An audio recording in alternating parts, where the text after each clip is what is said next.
அன்பான மாணவிகளே, அடுத்ததாக நாம் பார்க்க வேண்டியது அமைப்பு வரைபடத்தை வகைப்படுத்துதல். இதில் ஒரு 3 மார்க் கொஸ்டின், ஒரு 5 மார்க் கொஸ்டின் இருக்கும். நீ கொஞ்சம் மாற்றி எழுதுவீங்க. எப்பவும் அமைப்பை எவ்வாறு வகைப்படுத்துகிற, அமைப்பு வரைபடத்தினுடைய வகைகள்னு கேட்டேன்னா 3 மார்க்குக்கு கேட்டால் நீ எதை தான் எழுதணும்னா மாஸ்டர் வரைபடங்கள், துணை வரைபடங்கள்னு காலையில் பார்த்தோம் இல்லையா, முந்தின கிளாஸில் பார்த்ததை எழுதணும். அமைப்பு வரைபடத்தின் வகைகள். ஆனால் அந்த வரைபடத்தை எப்படின்னா எத்தனை வகைகளில் தயாரிக்கலாம்னா 3 வகைகளில் தயாரிக்கலாம். ஆக்சுவலாக வரைபடம் 2 தான், மாஸ்டர் வரைபடம், துணை வரைபடம். சரியா? வரைபடத்தின் வகைகள் 2. கொஸ்டின் திரும்ப திரும்ப சொல்கிறேன்டா, ஒழுங்காக கவனிச்சிக்க. வரைபடத்தின் வகைகள் 2: மாஸ்டர் வரைபடம், துணை வரைபடம். சரியா? வரைபடத்தின் வகைகள் 2: மாஸ்டர் வரைபடம், துணை வரைபடம். ஓகே. ஆனால் இந்த வரைபடத்தை எவ்வாறு வகைப்படுத்துவா அல்லது தயாரிப்பா அல்லது காட்சிப்படுத்துவான்னு கேட்கலாம். இந்த வரைபடத்தை எவ்வாறு காட்சிப்படுத்துகிறோம் அல்லது அமைப்பு வரைபடத்தினுடைய 3 வகைகள் தயாரிக்கக்கூடிய நிலைகள் தான். நல்லா தெரிஞ்சுக்கணும். வகைகள் 2, ஆனால் அவை தயாரிக்கக்கூடிய முறைகள் 3. நல்லா தெரிஞ்சுக்கணும். வரைபடத்தின் வகைகள் 2, அவற்றை தயாரிக்கக்கூடிய முறைகள் 3. ஓகே. சரி, இப்போ நம்ம வரைபடத்தை தயாரிக்கக்கூடிய வகையில் 3 பார்க்குறோம். செங்குத்து அல்லது மேலிருந்து கீழ் வரைபடம். செங்குத்து அல்லது மேலிருந்து கீழ் வரைபடம். செங்குத்துனாலே நம்ம என்னென்னா மேலிருந்து கீழ் வர்றது தான் அப்படின்னு சொல்லுவோம். சரியா? இப்போ நீ ஒரு சார்ட் எடுத்துக்க. சார்ட்டை நேராக வச்சுட்டு டயக்ராம் போட்டேன்னுச்சுன்னா அது மேலிருந்து கீழாக டயக்ராம் போட்டிருக்கா. இப்போ எக்ஸ் எக்ஸ்ன்னு போட்டுட்டு நேராக சார்ட்டை வச்சு செய்யும் பொழுது, அதே அது படுக்கை நிலையில் வச்சு செய்யும் பொழுது அது உனக்கு என்னென்னா கிடைமட்டம் அல்லது இடமிருந்து பலம் வரைபடம்னு சொல்லலாம். சார்ட்டை நீ உபயோகப்படுத்தி பழக்கம், அதனால் உனக்கு எக்ஸாம்பிளாக சொல்கிறேன். சார்ட்டை நேராக வச்சு, அதாவது செங்குத்து மாதிரி தெரியும் இல்லையா உனக்கு அந்த சைஸை, மேலிருந்து கீழே வரைஞ்சா அது மேலிருந்து வரைபடம் பண்ணியிருக்கலான்னு அர்த்தம். அதே தான் படுக்கை நிலையில் வச்சு நம்ம யூஸ் பண்ணுறோன்னா இடமிருந்து பலம். சரியா? இதுதான் கிடைமட்டம் அப்படின்னு சொல்லலாம். பொதுவாக நம்ம இடமிருந்து வளம் தான் சார்ட்டை யூஸ் பண்ணுறோம். ஓகே. சரி, இப்போ பாரு, அந்த செங்குத்து அல்லது மேலிருந்து கீழ் வரைபடம் என்பது உன்னுடைய பாட புத்தகத்தில் அழகான ஒரு வரைபடமாக உனக்கு கொடுக்கப்பட்டிருக்கும். பேஜ் நம்பர் 46 உடனே எடுத்துப்பார். நீ என்னுடைய வாய்ஸ் ரெக்கார்டிங் மெசேஜ் அந்த லெசனை கவனிக்கும் பொழுது உன் புக்கையும் தயவுசெய்து கையில் வச்சு பார்க்கணும். பேஜ் நம்பர் சொல்கிறோம் இல்லையா, அப்போ பேஜ் நம்பர் 46 நீ எடுத்துப்பார் ஒரு நிமிஷம். அதாவது நமக்கு வரைபடம் அப்படின்னாலே நிறுவனத்தினுடைய முழு விவரங்களையும் என்ன செய்யணும் விவரித்து காட்டக்கூடிய ஒரு வரைபடம் இல்லையா, ட்ராயிங் பண்ணி போடுறோம். சரியா? இதை பாரு, உன்னுடைய பேஜ் நம்பர் 46 எடுத்துப்பார். ஃபஸ்ட்டு ஹெட்டிங்கில் இயக்குனர் குழு கொடுத்துருப்பாங்க இல்லையா. ஒரு நிறுவனத்தை பொறுத்தளவில் அந்த நிறுவனத்தினுடைய அதிகாரம் அனைத்தும் இயக்குனர் குழுவிடம் இருக்கும். அதுக்கப்புறம் அவங்களுக்கு கீழே தலைமை நிர்வாகிகள் அதை என்ன செய்கிறாங்க, நிர்வகிக்கிறாங்க. இந்த டயக்ராமை பார்த்த உடனே இந்த நிறுவனம் எவ்வாறு செயல்படுகிறதுன்னு நம்மளால் கவனிக்க முடியும். இயக்குநர்களோட அதிகாரம், அவர் யாரை நியமிக்கிறாரு, தலைமை நிர்வாகியை. இந்த தலைமை நிர்வாகி தனக்கு கீழே 4 வித பணியாளர்களாக அமைக்கிறாரு.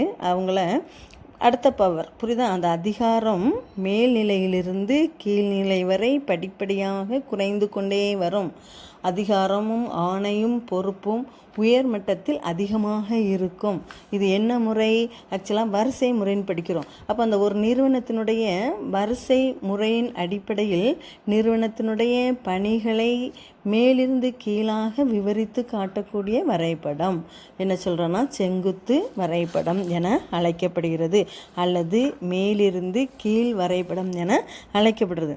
அதில் டயக்ராம் பார்த்தானா சந்தைப்படுத்தக்கூடிய மேலாளர், உற்பத்தி மேலாளர், நிதி மேலாளர் மற்றும் ஊழியர்களுக்கான மேலாளர்னு சொல்லி கொடுக்கப்பட்டிருக்கும். அடுத்து பார்த்தேன்னு சொன்னால் சந்தை வகைப்படுத்தக்கூடியதில் அவங்க என்னென்னா பிராந்திய சந்தைப்படுத்தல்னு கொடுத்துருக்கோம். அதாவது ஒவ்வொரு ஏரியா வைஸ் மேனேஜர். சரியா? இப்போ ஒரு அக்ரிகல்ச்சர் டிபார்ட்மெண்ட் எடுத்துக்க, அவங்களுடைய உற்பத்தியை அவங்க கொண்டுட்டு வர்றாங்க. அந்த கொண்டு வரக்கூடியதை அந்த பகுதிகளில் இப்போ பார்த்தேன்னு சொன்னால் நம்ம பாளையங்கோட்டை சுற்றிலும் உள்ள வில்லேஜில் உள்ளவங்க எல்லாம் பாளைய மார்க்கெட் எடுத்துக்கிடுவாங்க இல்லையா. ஒவ்வொரு ஏரியாவுக்கும் ஒவ்வொரு மார்க்கெட் வச்சு செயல்படுத்தக்கூடிய ஒன்று. இப்போ அடுத்ததில் பார்த்தேன்னு சொன்னால் நிதி மேலாளரும் நிதி கட்டுப்பாடக்கூடிய நிதியை கட்டுப்பாட்டாளர் மற்றும் நிர்வாக அலுவலகம். ஒவ்வொருவருக்கு கீழே அந்த பணியானது பார்த்தேன்னு சொன்னால் பாருங்கள், கீழே கீழே அவங்களுடைய அதிகாரம் குறைஞ்சி கொண்டே வரும். லாஸ்ட்டு நீ அந்த டயக்ராமை வெரிஃபை பண்ணி கீழே தான் அந்த நிறுவனத்தினுடைய எழுத்தாளர்களும் தொழிலாளிகளும் இருக்கிறாங்க. புரியுதா உனக்கு? அப்போது அந்த இதுதான் மேலிருந்து கீழ் உள்ள வரைபடம். ஒரு நிறுவனத்தினுடைய அலுவலகங்கள் எவ்வாறு செயல்படுகின்றன, எத்தனை பணியாளர்களாக அவை பிரிக்கப்படுது, எத்தனை துறைகளாக பிரிக்கப்பட்டது, எந்தெந்த துறை யார் யாருடைய கட்டுப்பாடுகள் இருக்குங்கிறது அந்த டயக்ராம் நமக்கு அருமையாக விளக்கம் அளிக்கிறது. இதன்படி ஒரு நிறுவனத்தில் உள்ள அனைத்து அதிகாரங்களும் மேலிருந்து கீழாக அவற்றை எளிதில் புரிந்து கொள்ளக்கூடிய வகையில் நாம் ஒரு வரைபடமாக வரைந்து காட்டுறதுலேருந்தே நம்ம என்ன தெரிஞ்சுக்கிட முடியும்னா அந்த நிறுவனத்தை பற்றிய முழு விவரங்களும் அறிந்து கொள்ள முடியும். இந்த வரைபடத்திற்கு பேர் தான் செங்குத்து அல்லது மேலிருந்து கீழ் வரைபடம் என அழைக்கப்படுகிறது. அடுத்ததாக நம்ம பார்க்க வேண்டியது கிடைமட்ட அல்லது இடமிருந்து வலம் வரைபடம். இப்போ உன்னுடைய புக்கை எடுத்து பாருமா, பேஜ் நம்பர் 47.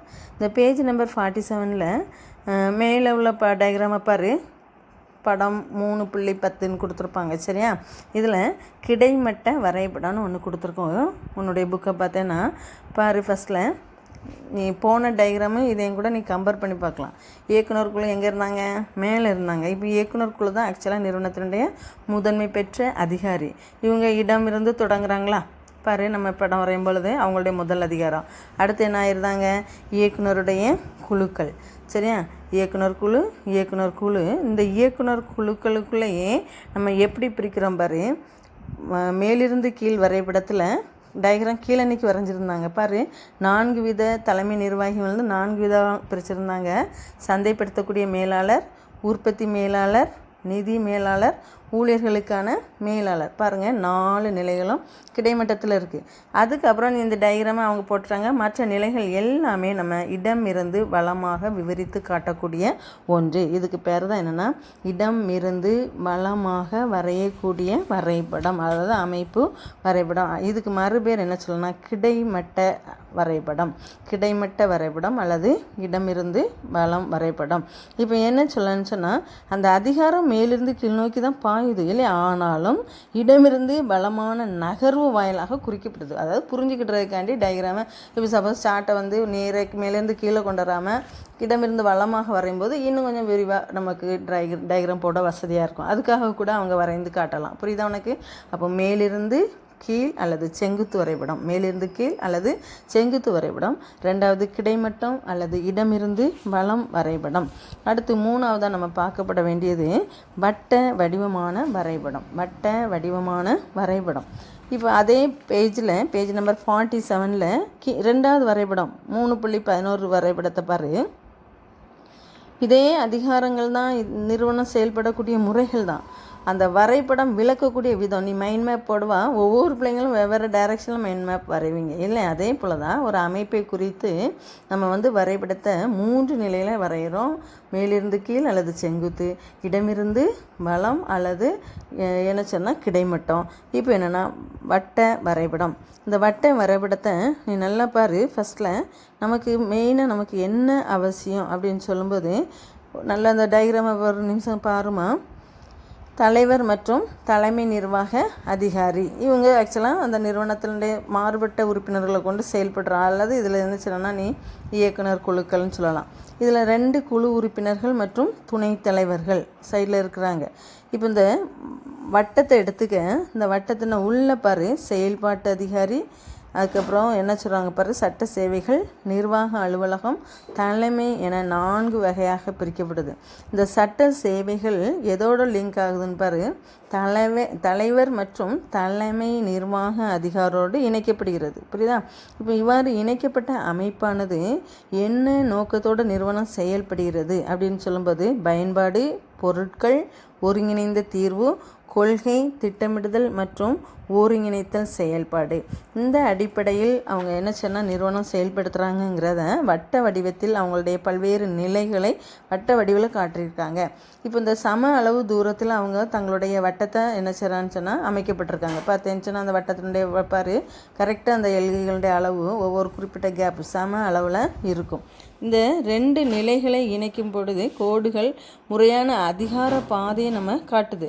எவ்வாறு இணைக்கிறோம்? அதிகாரம் யாரிடமிருந்து யாரிடம் போகிறது என்பதனே நமக்கு என்ன செய்யணும், நமக்கு திட்டமும் தெளிவுமாக இருக்கிறது. தலைவர் மற்றும் நிர்வாக அதிகாரியிடமிருந்து சட்ட சேவைகளுக்கும், சட்ட சேவைகளிடமிருந்து தலைவருக்கும் இவங்களுக்குள்ள கருத்து வேறுபாடு இருக்கும். திரும்ப இவங்க தான் தங்களுக்குள்ள வட்டமாக தங்களுடைய கருத்துக்களை பகிர்ந்து கொள்கின்றன. எவ்வாறு என்ன சொன்னால் பயன்பாட்டாளர்கள், பொருட்களை ஒருங்கிணைக்கிற தீர்வு, கொள்கை மற்றும் திட்டமிடுதல் மற்றும் ஒருங்கிணைத்தல் செயல்பாடுகளை.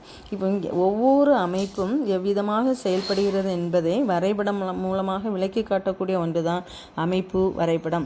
அமைப்பு வரைபடத்தின் வகைகள் யாவைன்னு சொல்லி கேட்டேன்னு சொன்னால் மாஸ்டர் வரைபடம் மற்றும் துணை வரைபடம்னு எழுதணும். சரியா?